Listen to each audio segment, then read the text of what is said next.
Whatever, eyebags. You ready? Katsuki asked. Hitoshi let out an airy breath, looking at the ground. Yeah, he lied, walking past Katsuki. He frowned and grabbed Hitoshi's wrist. Hey, it'll be okay. If it ever gets hard, just talk to me, alright? Boom Boom Boy offered, letting go of his wrist. He stared at his new friend. Did he just say what I think he was saying? Flashback. Shinsou, the 6-year-old, called to their friend. He looked at them, tears in his eyes. Leave me alone, I don't need you, Hitoshi barked, hitting their hand. They gasped a bit and stepped back, a little sad of what he did. They ignored it, rubbing their now red hand. They walked back up to him and gave him a weak smile. Listener sat down next to him on a park bench, side-hugging him. Hey Shinsou, it'll be okay, I promise? If getting over her death is hard, just talk to me, alright? They cooed, making the boy feel better. They were talking about his mother who died recently. End of flashback. Hitoshi blinked at what he said but ignored it, putting on a smile now. Yeah, I know. The boys began to walk to school, talking about anything other than Listener. They didn't feel like crying at the moment. After minutes of walking, they finally arrived at their school. When they walked in together, everyone looked their way. Of course, they knew how close they were to them. They felt sympathy. They got a staring problem or what? Katsuki whispered in his ear. Somewhere else. Midoriya, are you coming? Shoto asked his boyfriend, grabbing his wrist. Yeah, why are they walking together? Izuku pointed towards Hitoshi and Kachan. It's probably something we shouldn't worry about.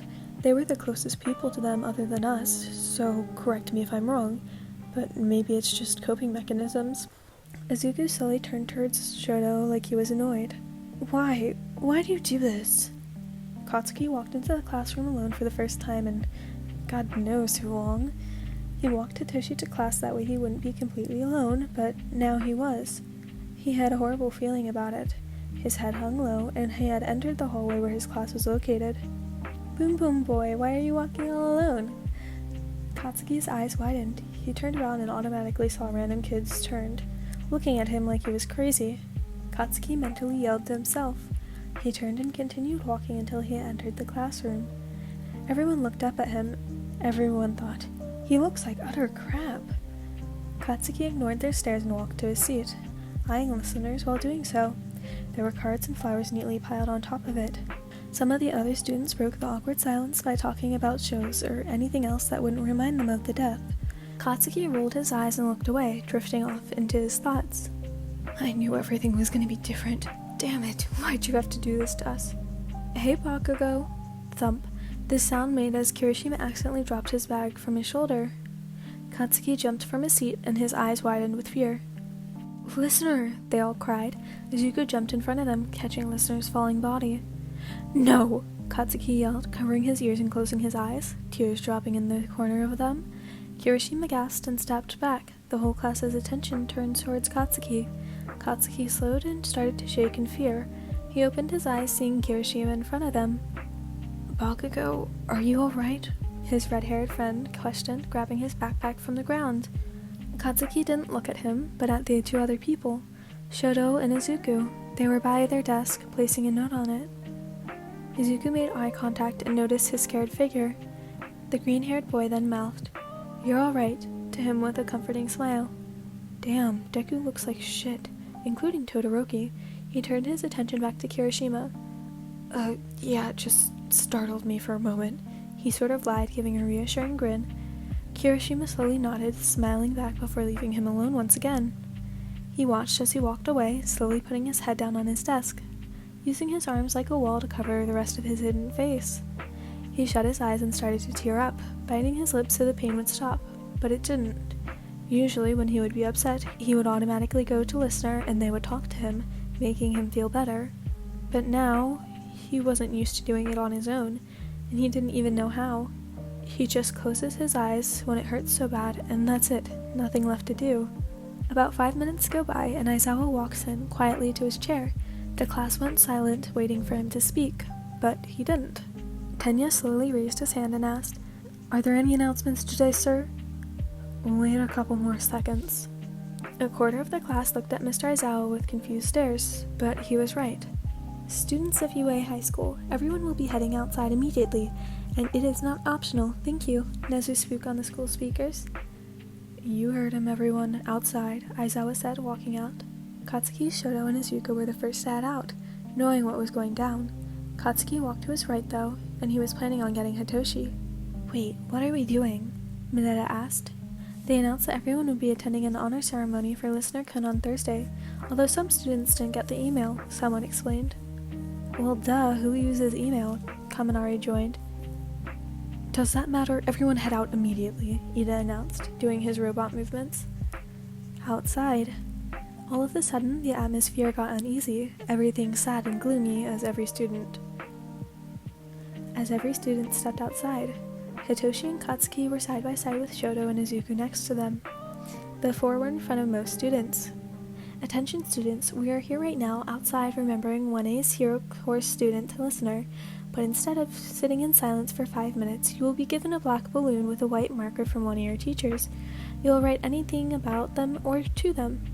After everyone is done, you will be letting the balloon go, Nezu announced, the staff coming up from behind him, each with tons and tons of balloons. The students' faces filled with shock as they saw the balloons. Hitoshi looked down, sadness filling his face. Katsuki noticed and put a hand on his shoulder. If you don't know what to write, then just give it to me. No, it's fine. I'll think of something, Hitoshi mumbled, grabbing a balloon and a white marker. The sounds of caps opening could be heard all around, even from the teachers. Okay, here we go. Hitoshi grabbed onto the balloon and held it tightly, letting out an airy breath before writing. You knew I was crazy over you. Everything about you is perfect. You always said perfect didn't exist, but you were the definition of it. No one is the same. Everyone and everything is broken. I always said you need to stop risking yourself over people, but it was always the same damn answer. I want to be a hero. If I end up dying for someone's sake, then I die. I just need to save people. I was born to be a hero. I memorized it. Not shocking because it was all I heard from you. It was always that damn quote. Now when I hear it, I'll hear it in your voice. I can't unsee you. Everywhere I look, there you are smiling. You're always happy about something. Something so stupid that I always thought, why the hell do I love this happy nerd? I can't sleep, eat, or think for that matter. I feel like I'm drowning. I always do now. Sometimes I have to use my mask just to hear your voice, but I end up breaking down afterwards. I miss you so fucking much, listener. Like, it's so hard. I tell myself I'll be fine, but how can I? You were the reason I was fine. Well, I'm running out of room to write. Just in your next life, come back. Make sure I know it's you, because you'll always find some strange way of coming back. Goodbye, listener. Thank you for saving your friends. I knew you would risk anything, my nerdy hero. The guy who was madly in love with you. Hitoshi Shinsou. After everyone was writing, which only took about 5 minutes, the students were waiting until Principal Nezu set his countdown to release the balloons. Okay, I think it's time.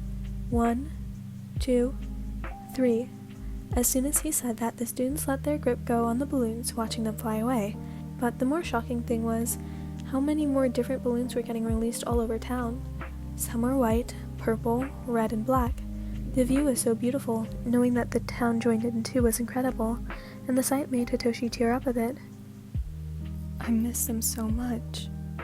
Me too, Shoto, Hitoshi, and Katsuki all said at the same time, looking at the sky, at all of the balloons that were made for Listener. Alright, so that's the end of this video. I'm sorry, I know it was angsty. I normally do fluff, but here we are. If it made you cry, like, you know, I'm so sorry about that, but that was like low-key the point, not gonna lie.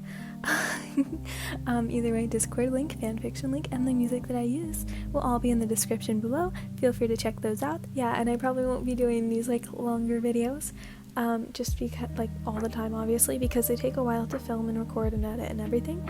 So that's it for today. Have a great rest of your day, night, evening, afternoon, morning, whatever, and goodbye!